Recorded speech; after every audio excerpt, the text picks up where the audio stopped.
di atas, di bawah dan di atas fraktur. Jadi ini nanti diikat sampai ke badan sini, sama yang satu lagi di ini. Prinsip ngikatnya gimana?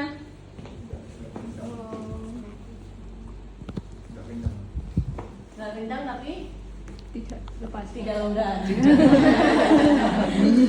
Iya benar, tidak terlalu kencang dan tidak, tapi tidak longgar yang akhirnya dia bisa bergerak. Oke, yang penting sendi yang dia aman, dia bisa masih tetap bergerak. Itu prinsipnya. Ya, jadi nanti biasanya bisa diikat pakai kasa kayak gitu. Mana kasanya ya? Ini kasanya ini biasanya nanti potong, terus potong nanti diikat-ikat. Apa ada gunting nggak? Nggak ada. Ya Allah. Bisa dari dulu. Oh, bisa nanti daripada ini. Nanti intinya prinsipnya kan nanti kita potong kayak gini bisa buat ngikat ya. Intinya diikat di 3 titik. Atau semakin ini nggak apa-apa. Semakin dekat semakin, maksudnya menjaga agar dia mobilisasinya aman. Oke? Itu prinsipnya bidai, bidai cuma kayak gini aja. Kalau misalnya di tangan gimana? Prinsipnya adalah dia tetap yang penting kan imobilisasi itu tadi ya. Terus bisa langsung dijaga agar tidak bergerak, bisa pakai arm sling dan lain sebagainya. Itu caranya gimana makainya coba? Coba lah yuk. Apa? Bisa?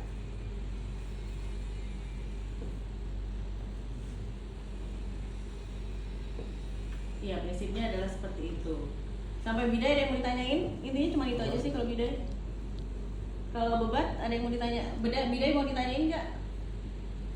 Ikatnya itu apakah ada cara tertentu? Enggak, ikat biasa aja. Ikat biasa aja, yang penting itu tadi tidak terlalu kencang dan tidak longgar. Jadi intinya dia tetap bisa menjaga seperti ini. Kalau cuma ada dua ya dua, yang penting kanan kiri. Tapi kalau ada 3, yang satu di bagian bawah, yang satu kanan kiri seperti ini.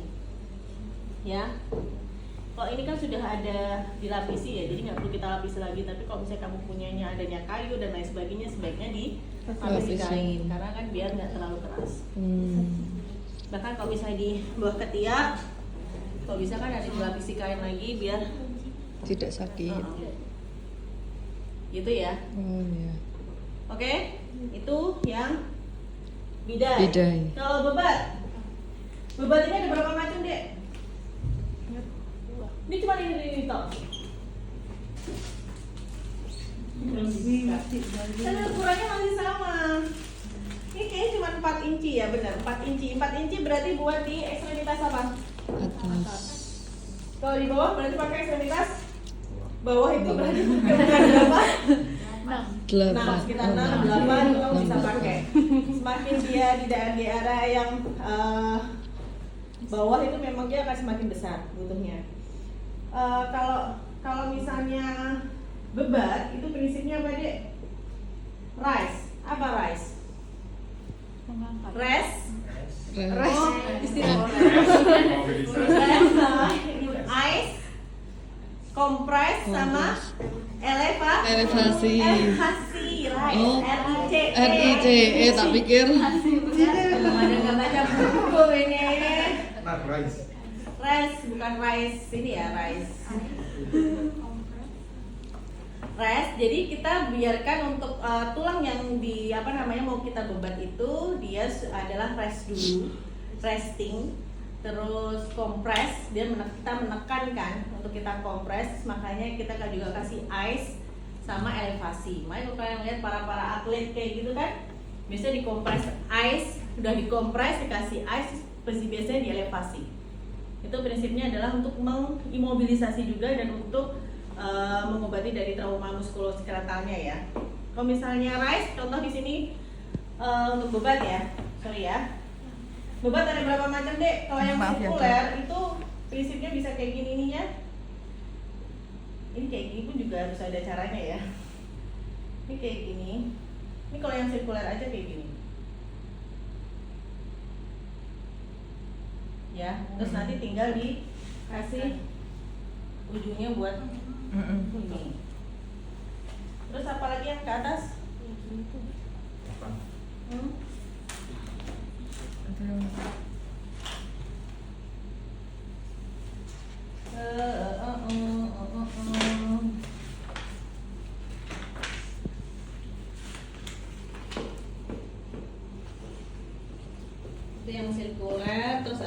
yang spiral ya, yang spiral tuh kayak gini. Jadi kalian jangan bingung, kalian makainya mau begini atau begini, itu diperhatikan ya. Kalau sirkuler dia biar kita kayak gini.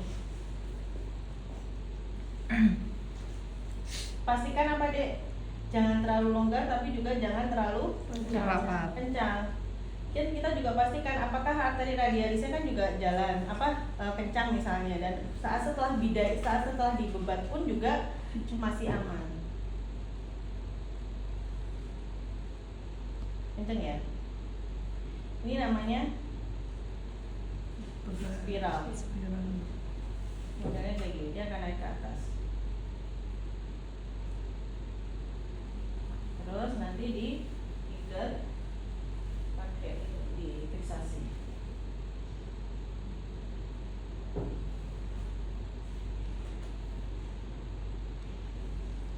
Nah, itu namanya beban. Kalau misalnya di siku gimana? Kalau di persendian pakai rule of 8. Bentar.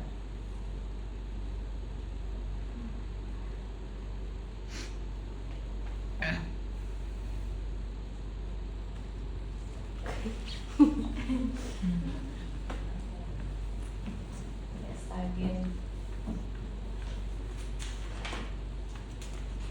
Sebelum kamu bidai, kamu juga ngecek ya. Kalau bidai itu biasanya untuk kasus-kasus patah tulang ya. Tetap kamu lakukan inspeksi palpasi. Inspeksi itu kamu lihat apakah ada apa deh? Deformitas, Deformitas. Terus deformitas terus apa lagi? muscle wasting, inflamasi, Buka terbuka. cicatrix. Iya, luka terbuka. Oh, luka terbuka. Karena kan kalau misalnya fraktur itu kan ada yang namanya open fraktur, ada close fraktur. Jadi Iya. kalian lihat dulu apakah deformitasnya, apakah ada luka, apakah ada laserasi di situ, apakah ada tampakan ada peradangan atau inflamasi proses di situ. Terus kita proses dengan kita lakukan dengan palpasi, kita cocokkan apakah ada krepitasi, apakah ada nyeri, ya kan? Kalau misalnya ada luka dan sifatnya misalnya luka itu adalah kayak laserasi aja, biasanya kita lakukan desinfektan secara sederhana aja. Pakai betadine, terus ini kita tutup, baru kita lakukan ini apa namanya bidai. Tapi kalau ada open fracture gimana? Open fracture itu tidak kita apa-apa kan, malah nggak boleh ditutup malahan sebenarnya. Yang penting kita langsung lakukan bidai tadi. Kalau langsung kita lakukan bebat ini pun, kalau misalnya cuma laserasi aja, itu berarti kita bersihkan dulu lukanya, desinfektan, pakai betadine, kita tutup kasa, baru kita lakukan bebat. Ya. Kalau misalnya ada di kayak gini di mana namanya di siku, lakukan rule of 8-nya kayak gini.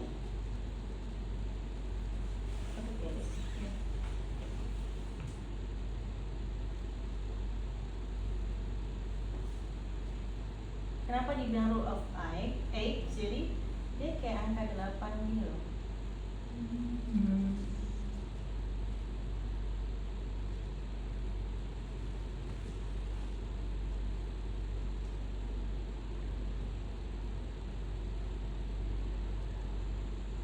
Yang rapi ya.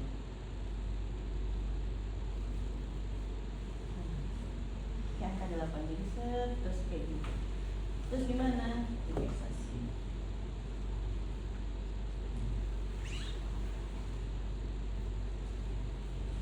Nah, terus baru dikasih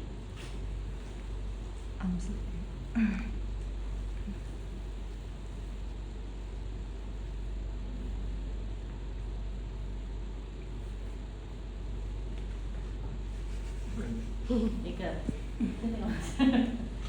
Nah, jadi prinsipnya jelas ya. Rest, compression, kita nggak pakai ice tapi lakukan elevasi. Ini namanya beban. Kalau ini bidai, yang tadi BHD. Sampai sini masanya udah gitu aja. Niki pasiennya lari.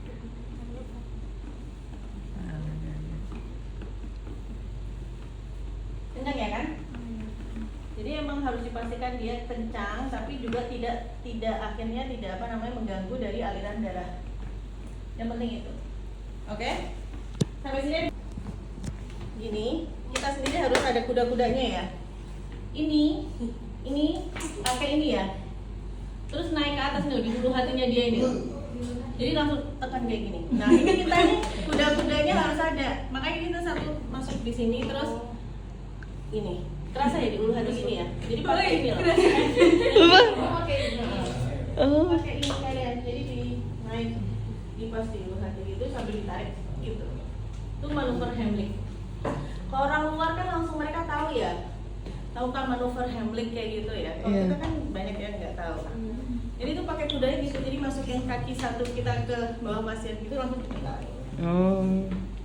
Kalau baik anak-anak gimana choking kayak gitu? Ditepok-tepok. Bluk. Kalau bisa kita tengkerapkan mereka tengkerap kayak gini. Mm-mm. Terus lidahnya lihat kan terus kita tepuk. Jadi posisinya kayak gini kita dorong pakai punggung gitu. Terus sambil kita buka. mulutnya. Jadi dia kita tengkerapin kita gituin tuh anak. Oh lidahnya nih. Gitu ya.